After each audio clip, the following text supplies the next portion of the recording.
Hey, this is Charles Loretto with NDP, your dental transition advisor. Today's topic is, does this practice make sense for you? So we're actually going to look at two practices today. One's a little smaller, approximately 500,000 collections on a practice size. One's a little bit larger. We're going to take a look at both of them and basically go through some questions that I would want you to consider before you purchase it. So let's take a look at the first practice. So practice number one, 500 collections. We have some direct costs that are roughly 150,000. We have some indirect costs, or also known as fixed costs. This business actually nets 200,000. With that, we're still going to have to give some money to the bank. Practice valuation roughly is going to be about 70% of that, or 350,000, which means you're going to have to give approximately $50,000 to the bank, now leaving $150,000 to you.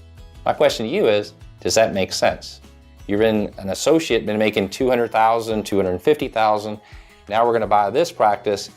We got to figure out how to take this 500 collection practice and get it to 700 or 800. That might be with marketing, that might be with new patient flow.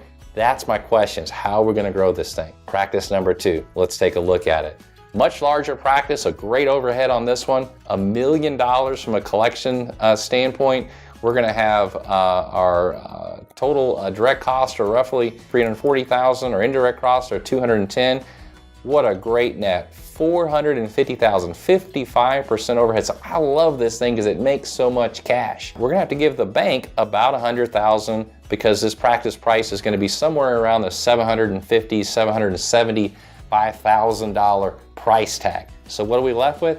$350,000. My question to you, buyer, is, can you do that dentistry? So in a general dentistry practices, that's about $65,000 a month.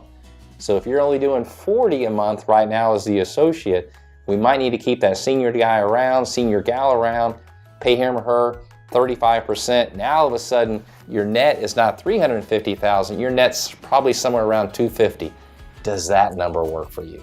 Regardless if it's practice A, practice B, C, D, F, G, doesn't make a difference. We want to help you determine what practice is perfect for you.